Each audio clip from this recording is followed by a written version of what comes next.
본문에도 나오지만 오늘 사도 바울이 쓴 로마서 말씀입니다.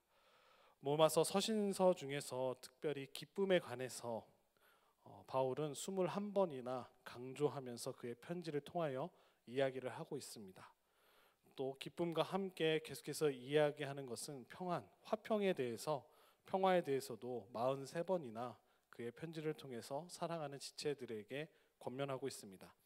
오늘 로마서 본문을 통해서 보시면 바울이 기쁨과 화평을 그저 우리의 신앙의 부수적인 내용으로 여기지 않고 있음을 발견할 수 있겠습니다.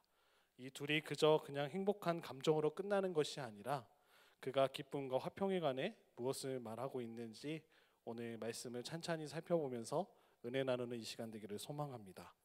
기쁨과 화평은 의만큼이나 중요한 하나님 나라의 핵심적인 내용 중에 하나입니다. 이것들은 하나님께서 앞으로 장차 다스리실 그 나라에 있어서 분명히 일어날 일임을 오늘 바울은 이야기합니다. 기쁨과 화평은 우리가 하나님을 섬기고 기쁘시게 하는 한 가지의 방식입니다. 기쁨과 화평은 그리스도인으로서 우리가 지닌 소망의 가장 필요한 필수 요소 중에 하나임을 고백합니다. 우리가 기쁨과 화평으로 가득 차 있어야 함을 오늘 바울은 편지를 통하여 로마에 있는 또 지금 이 말씀을 읽고 있는 저희들에게 주시는 말씀입니다. 기쁨과 화평은 성령의 능력이 우리 삶 속에 가득 넘친다는 증거가 되기도 합니다. 그리스도인으로서 우리의 삶과 우리의 언행과 우리의 삶의 핵심에 자리 잡고 있어야 될 가장 중요한 덕목 중에 하나가 오늘 함께 나누고 있는 하나님이 주시는 기쁨과 화평인 줄로 믿습니다. 그러면 무엇이 주 안에서 사랑하는 여러분들에게 기쁨을 주나요? 또 무엇이 또 여러분들의 눈에 반짝이게 하는 것이 있을까요? 또 무엇이 또 사랑하는 우리 여러분들의 마음을 흥분시키게 하나요? 무엇이 또 여러분들에게 불타는 듯한 즐거움을 주고 우리를 또 미소 짓게 하거나 또 크게 웃거나 소리내서 기뻐서 손을 들고 또 이렇게 나아갈 수 있는 것들이 있으실까요? 오늘 이 내용을 가지고 한 4가지를 가지고 그 기쁨이 무엇인지 좀 살펴보고자 합니다. 첫 번째는 우리에게 가족이 있다는 기쁨이 있습니다. 가족과 함께 시간을 보내며 우리를 하나로 묶어주는 사랑을 또 가족들을 통해서 얻게 됩니다.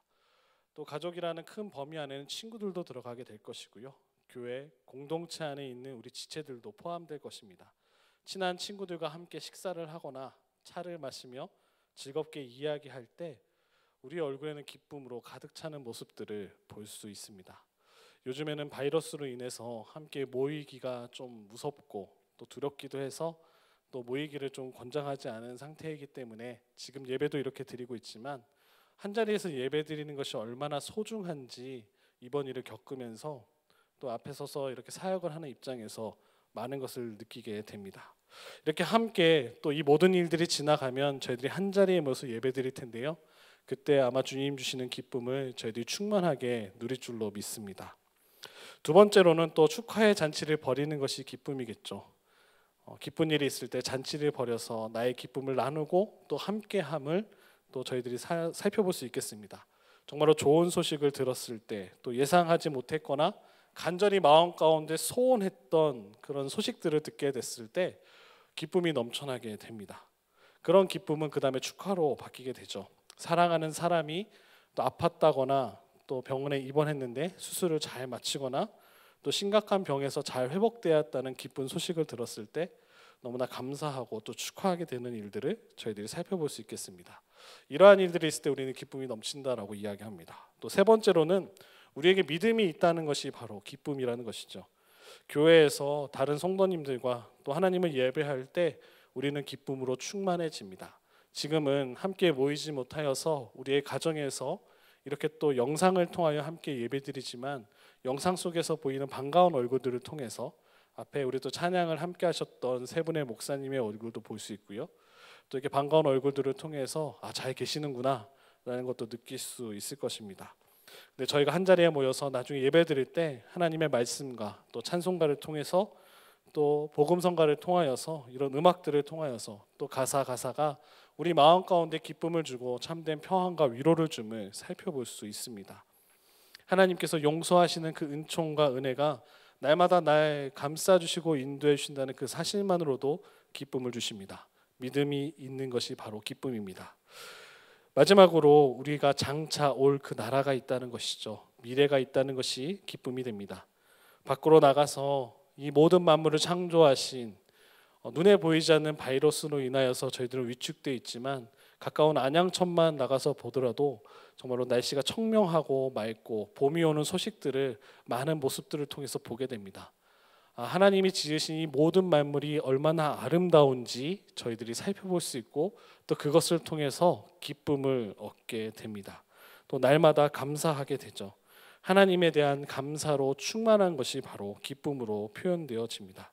시편의 많은 노래들이 이러한 기쁨들을 노래하고 있죠. 또 장차 우리에게 주어질 하나님의 나라 천국 가는 것뿐만 아니라 하나님이 만들고 계시는 그 새 하늘과 새 땅에서 우리가 입게 될 정말 영광스러운 부활의 몸을 고대하며 사랑하는 우리 성도님들과 함께 나아가야 될 줄로 믿습니다. 이 얼마나 큰 기쁨입니까?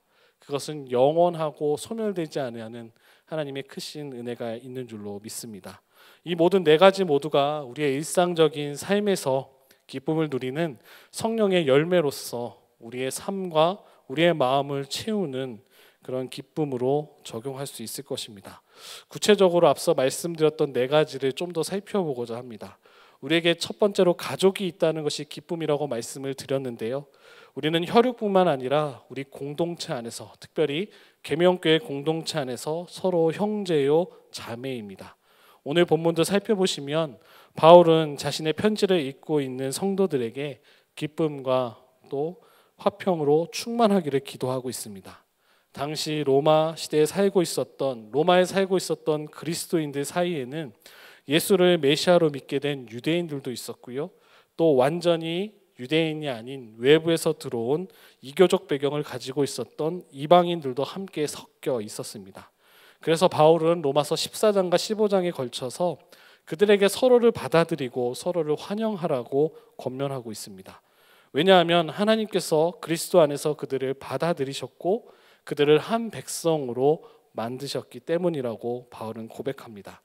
바울은 이방인들을 향해서 하나님이 행하신 바를 찬양하고 그것에 대해서 기뻐하라고 촉구하면서 오늘 함께 읽으셨던 구절로 13절 말씀을 보시면 구약의 본문들을 인용하면서 설명해 주고 계십니다. 본문 10절을 함께 화면으로 보시면요. 함께 읽어보도록 하겠습니다. 시작. 또 이르되 열방들아 주의 백성과 함께 즐거워하라 하였으며. 열방들아 이렇게 이야기하시면서 주의 백성들과 함께 즐거워하라고 말씀하고 계십니다.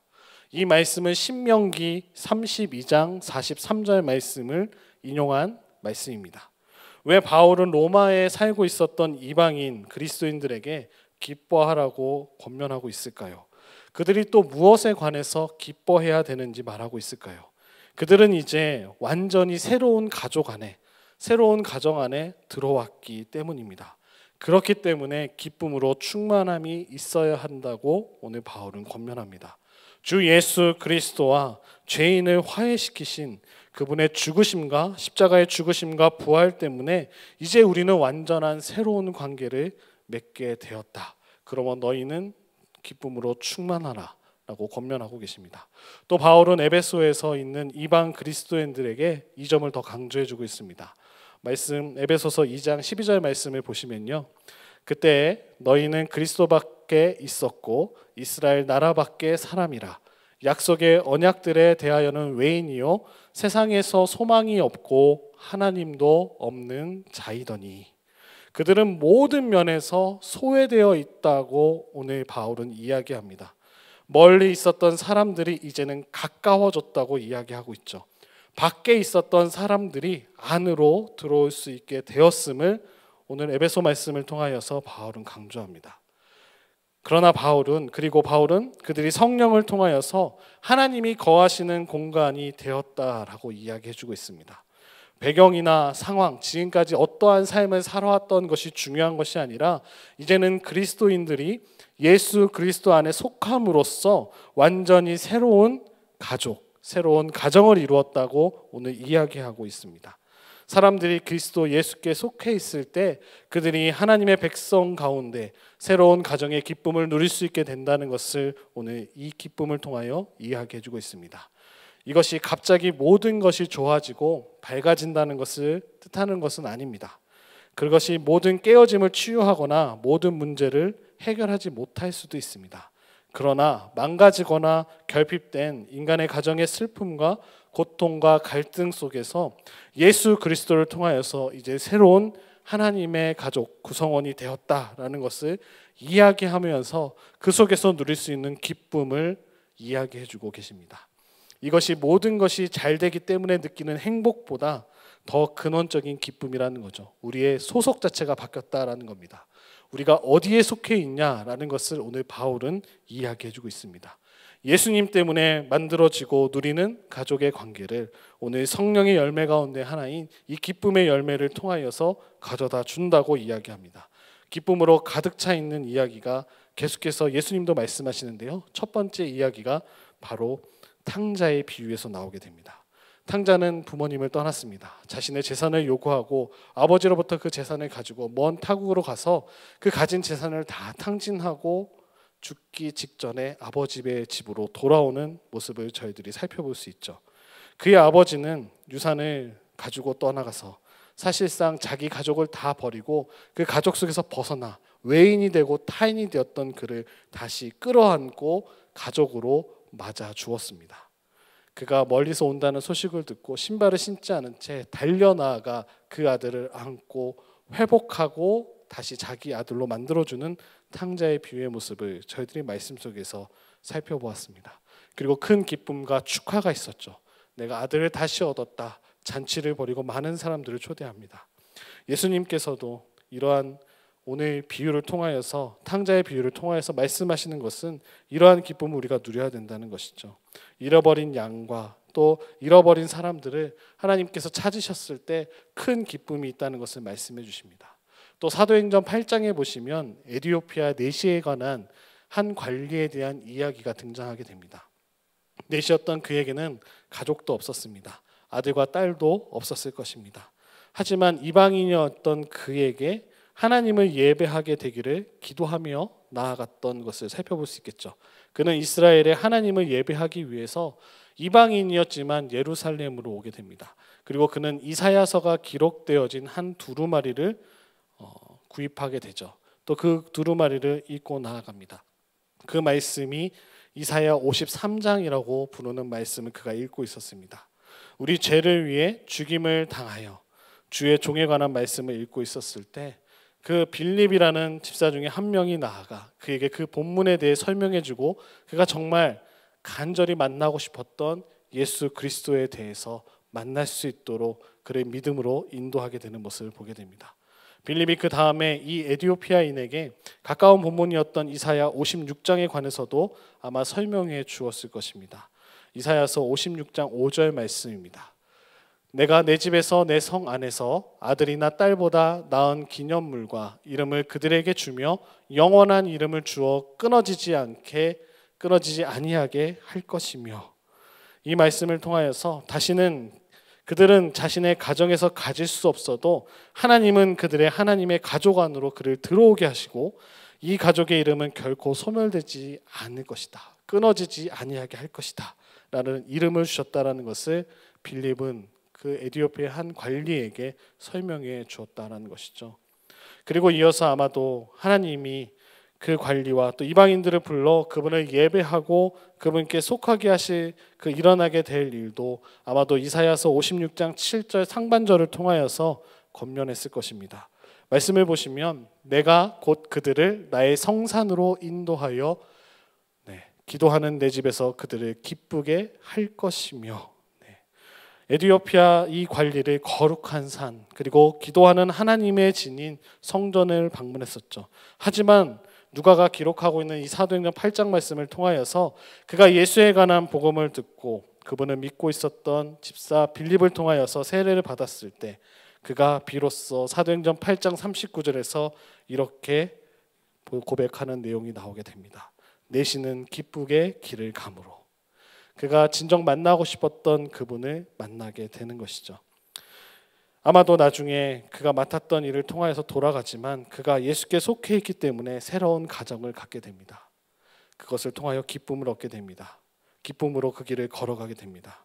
나중에 그가 갔던 길이 자세하게 성경에 나와 있진 않지만 아마도 아프리카로 복음을 가져갔을 뿐만 아니라 사도행전에서 나타났던 유다와 사마리아 땅에 있는 유대 민족이 아닌 땅끝, 그 사람 중에 처음으로 메시아 예수 안에서 하나님께 그 은혜를 입었던 한 사람으로 저희들이 살펴볼 수 있겠습니다.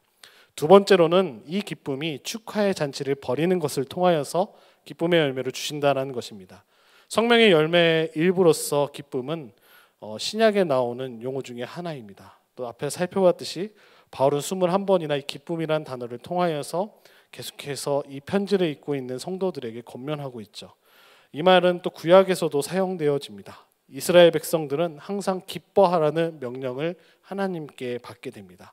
시편에 기록되었던 그들의 노래 중 많은 노래가 그 민족을 향하여 축하하고 노래하고 기뻐하고 찬양하고 감사할 것을 촉구합니다. 기쁨이 널리 퍼져 있습니다. 또 그들이 지켰던 이스라엘이 해마다 3번의 절기, 무교절과 함께 지키는 유월절, 오순절, 초막절을 꼭 지켜야 했는데 이 절기에 관한 규정이 나와 있는 레위기 23장과 신명기 16장에도 기록되어 있습니다. 이때는 일을 하지 말아야 되고요. 민족 전체가 휴가를 가질 수 있는 기회를 갖게 되었습니다. 하지만 그에 더해 그들의 기뻐하라는 명령이 주어지게 됩니다. 신명기서 16장 11절 말씀에 이렇게 나와 있습니다. 함께 읽겠습니다. 시작. 너와 내 자녀와 노비와 내 성중에 있는 레위인과 및 너희 중에 있는 객과 고아와 과부가 함께 내 하나님 여호와께서 자기의 이름을 두시려고 택하신 곳에서 내 하나님 여호와 앞에서 즐거워할지니라. 하나님의 넘쳐 흐르는 복이 해마다 넘쳐 흐르는 기쁨을 만들어냈을 것입니다. 오늘 신명기 16장 11절의 고백과 같이 누구나 하나님 앞에서 즐거워하라, 기뻐하라고 명령하고 계십니다. 구약에서도 하나님이 주신 좋은 선물에 대해서 항상 기뻐하는 것을 결코 부끄러워하지 않았다라는 것을 살펴볼 수 있습니다. 하나님이 주시는 것은 무엇이든지 감사와 기쁨으로 받아야 된다는 것을 말씀해 주고 계십니다. 율법이라는 선물, 해마다 때를 맞춰서 주시는 추수의 선물, 또 예언자들을 통해 주시는 하나님의 말씀, 성전을 건축하고 또 새로운 왕이 세워지고 일하고 사랑하고 결혼하고 아름다운 만물들을 바라보면서 또 주시는 날마다 일용할 양식들을 보면서 매일의 삶이 일상적인 선물이 되어진다는 것을 이야기할 것입니다. 감사할 것이 너무나 많고 우리를 기쁘게 하는 것이 너무나 많음을 살펴볼 수 있습니다. 우리는 그리스도인으로서 가끔은 너무 영적인 것에 초점을 맞추다가 하나님이 주시는 일상적인 선물 안에서 참된 기쁨을 누리는 법을 잊어버리고 스스로 흘러넘치는 기쁨으로 충만해지지 못한다는 생각을 하게 됩니다. 매우 이 점이 중요한데요. 구약에서 보시면 하나님께서는 이 기쁨에 넘치는 감사의 행위를 통하여서 잔치를 벌이는 이 땅 가운데 누리는 기쁨이 무엇인지 눈앞에 보여주셨습니다. 또 그 기쁨을 가지고 우리가 어떻게 나아가야 되는지 보여주시면서 주의하라라는 것도 말씀해 주셨는데요. 그것이 무엇이냐면 기뻐하되 도덕적으로 깨끗해야 된다는 것을 말씀해 주고 계십니다. 하나님은 이스라엘에게 가장 늘 말씀하셨던 것이 우상 숭배였습니다. 성적인 음행과 술 취함과 또 폭식과 우상 숭배가 포함된 그 당시 가나안 땅의 축제들을 또 그 타락적인 모습을 보면서 그 기쁨에 대한 그 유혹에 넘어가지 말라고 늘 경고하셨습니다.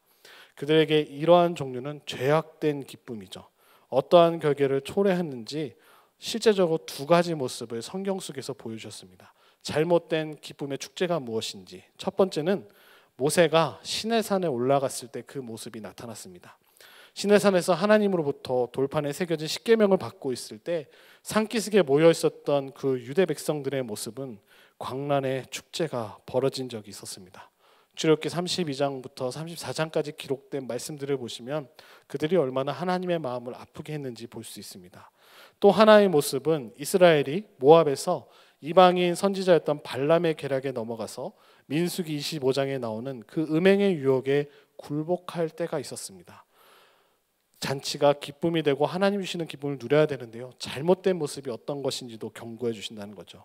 이런 죄악된 모습과 대조적으로 이스라엘이 지켰던 그 절기는 하나님이 주시는 즐거움과 음식이 넘쳐야 했지만 또 술 취함과 부도덕으로 넘쳐서는 안 된다는 것을 말씀에서 계속해서 가르쳐주고 계십니다. 이 절기들은 온 가족이 당황스러워하지 않고 함께 즐길 수 있는 잔치가 되어져야 된다는 것이죠. 그리스도인으로서 우리가 그런 즐거움을 누리는 것이 가능할까요? 우리가 좋은 파티나 또 혼인잔치를 즐기면서 함께 먹고 마셨던 그 예수님의 모습을 통해서 우리가 어떤 잔치를 누려야 되는지 살펴볼 수 있겠습니다. 사람들이 예수님을 비판할 때 세례 요한을 많이 비교했습니다. 세례 요한은 광야에 살면서 얼마나 정말로 자신의 삶을 지키고 율법을 지키려고 했는지. 근데 예수님의 모습을 보면 항상 세리, 또 성매매하는 여성들, 죄인들과 함께 식사하신다고 계속해서 비판을 받아오셨습니다. 그때 예수님께서는 마태복음 11장 19절에서 이렇게 이야기하십니다. 함께 읽도록 하겠습니다. 시작. 인자는 와서 먹고 마심에 말하기를 보라 먹기를 탐하고 포도주를 즐기는 사람이요 세리와 죄인의 친구로다 하니 지혜는 그 행한 일로 인하여 옳다함을 얻느니라. 예수님께서는 죄와 부도덕을 눈감아 주지 않으시면서도 음식과 음료를 나누는 좋은 잔치를 즐기실 수 있었다라는 것을 오늘 말씀에서 보여주고 계십니다. 신약의 나머지 부분에서도 예수님이 많이 가르쳐주고 계시는 부분이죠. 함께 먹고 마시면서 하나님의 나라에 대해서 나눠주시고요. 이야기를 하십니다. 떡을 떼면서 포도주를 나누면서 하나님의 나라가 무엇인지, 성경에서는 포도 음료를 마시는 것을 금하지 않고요. 한 가지 금한 것은 술 취하지 말라라고 금지하고 있습니다. 음식을 먹는 것을 금지하지 않고요. 폭식하지 말라고 비판합니다. 또 해악과 웃음을 금지하지 않고요. 누추함과 어리석은 말이나 희롱의 말들은 금지하고 있습니다. 성경은 우리에게 기쁨을 위한 여지와 이유를 넘쳐 제공하지만 그 축하하는 모습들이 타락하면 변질되면 안 된다라는 사실들을 계속해서 경고해 주고 계십니다. 또 하나의 기쁨은 사회적으로 다 포용할 수 있는 기쁨이 되어야 된다는 것이죠. 하나님은 이스라엘 백성들이 절기를 지키고 쉬는 시간을 갖고 넉넉한 음식과 음료를 준비해서 성대한 잔치를 벌이라고 명령하셨습니다.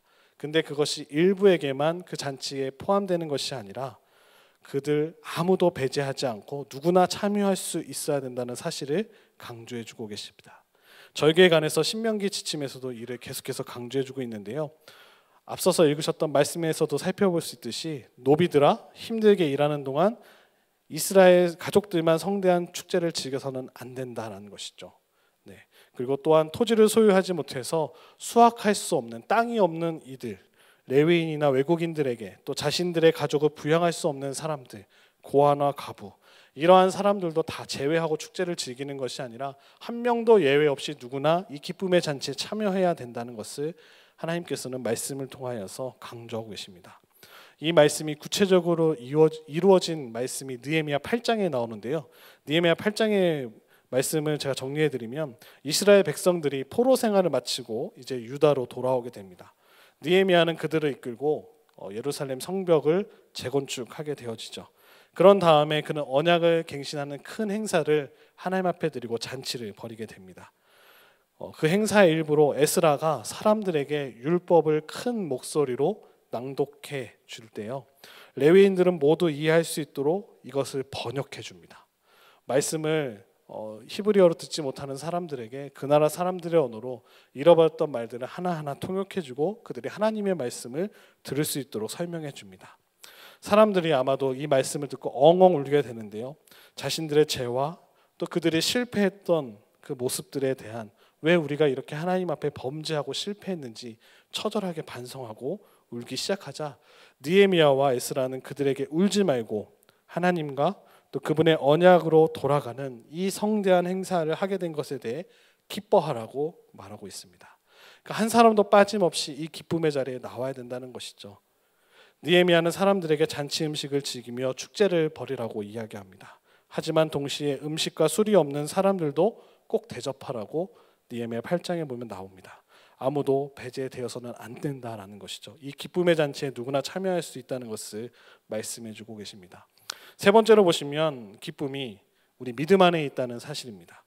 복음이라는 말은 기쁜 소식을 뜻합니다. 복음 듣기만 해도 마음이 정말로 감동이 오죠. 이 좋은 소식은 그 좋은 기쁜 소식 때문에 기쁨을 가져다 줍니다. 성경의 복음이 이 세상 속에서 전해진 최고이자 정말로 가장 좋은 소식이라면 복음을 알고 믿는 것보다 더 큰 기쁨은 저희들에게 없을 것입니다. 첫사랑의 그 하나님을 만났던 그 기억들은 누구나 강렬히 하나님을 만났던 경험들은 있으실 줄로 믿습니다. 우리가 들었던 이 기쁜 소식, 복음은 하나님이 그분의 사랑을 정말 이 땅 가운데 하나님이 세상을 이처럼 사랑하사 독생자 아들 예수 그리스도를 통하여서 온 세상을 구원하시기 위하여 하나밖에 없는 아들 예수님을 통하여 무엇을 행하셨는지 우리에게 가르쳐주고 계십니다. 복음에서 하나님은 우리에게 용서와 영원한 생명, 또 모든 피조물을 위한 소망으로 가득 차 있는 그 미래를 약속해 주고 계십니다. 이러한 것들이 하나님이 어떤 분이고 우리 하나님이 무엇을 행하셨는가, 어디에 뿌리를 내리고 있기 때문에 우리가 결코 그것을 뺏길 수 없는지, 믿음의 뿌리가 어디에 있는지 말씀해 주고 계시죠. 이러한 기쁨들로 우리는 가득 차 있습니다. 좋은 소식을 알고 그것을 믿을 때 우리가 어찌 기뻐하지 않을 수 있겠습니까? 이러한 관점에서 우리는 성경에서 나오는 이 복음을 누리고 하나님의 은총으로 말미암아 우리가 그리스도 예수를 믿게 되었다는 것에 대해 하나님 앞에 감사하는 일에 얼마나 많은 시간을 들이고 나아가야 되는지도 배우게 됩니다. 복음은 천국에 가기 위한 하나의 공식이나 내가 복음을 들었으니까 자연스럽게 천국에 간다, 이런 기계적인 수단이 아니라 하나님께서 그리스도 예수를 통하여서 우리에게 약속하여 주셨고 이미 성취하신 그 모든 일에 관해서 성경 전체 이야기를 담고 있는 가장 좋은 소식, 기쁨의 소식이 되는 줄로 믿습니다. 우리는 복음이 말해주는 이야기를 사랑해야 될 줄로 믿습니다. 복음은 나사렛 예수의 삶과 그 죽음, 부활이라는 역사적인 사건을 기쁜 소식으로 선포해주고 있습니다.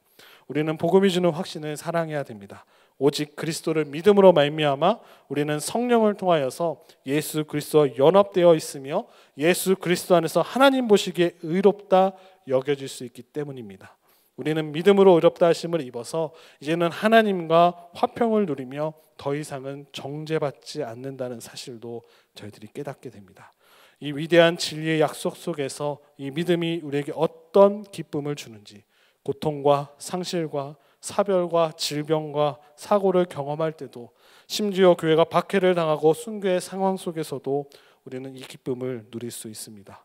사소하든 끔찍하든 이것들이 성령의 열매인 내적 기쁨을 빼앗아 갈 수 없기 때문입니다. 이러한 기쁨을 누리시는 사랑하는 성도님들 되시기를 축복합니다. 마지막으로 이 기쁨은 우리에게 미래가 있다는 것을 말씀해 주고 계십니다. 우리에게 기쁨을 주는 네 번째, 바로 하나님이 창조하신 이 모든 만물들을 누릴 수 있다는 것이죠. 시편 65편이나 104편에서 구약의 시편 기자들은 매우 열정적이고 아름다운 방식을 통하여서 하나님이 만드신 이 모든 만물들을 찬양하고 노래하고 있습니다. 성경에서는 피조물로 인해서 기뻐하는 인간에 관해서만 말하지 않고 있고요, 이 피조물 전체가 하나님으로 인하여 기뻐하고 우리 하나님만을 찬양한다고 고백하고 있습니다. 오늘 바울도 하나님의 아들이신 주 예수 그리스도의 영광을 놀라운 방식으로 묘사하면서 하늘과 땅의 만물이, 하나님이 만드신 이 피조물 전체가 하나님에 의해서 창조되었고 하나님에 의해서 유지되면서 바로 예수 그리스도의 십자가의 보혈을 통해 그분을 통하여서 하나님과 화해하게 하셨다라는 사실을 강조해주고 있습니다. 피조물의 기쁨은 처음부터 끝까지 다 예수님 중심으로 나아가고 있습니다. 우리가 구원을 받는 수단이 그리스도 십자가가 피조물의 회복되는 수단이기도 합니다. 그러므로 바다 아래 모래알과 같이 하늘의 별의 수만큼 우리의 기쁨이 배가가 될 줄로 믿습니다. 성경은 우리가 이 땅을 떠나 언젠가는 다른 목적지로 올라가는 것으로 마무리하지 않고요, 예수님께서 너희들이 본 모습 그대로 내가 다시 온다고 약속하고 계십니다. 다시 이 땅 가운데 오셔서 새로운 피조물 안에서 이제는 그 죄로부터 속량받은 우리 모든 인류와 더불어 사시는 하나님의 나라가 이 땅 가운데 완성되어지고 회복되어짐을 말씀하고 계십니다.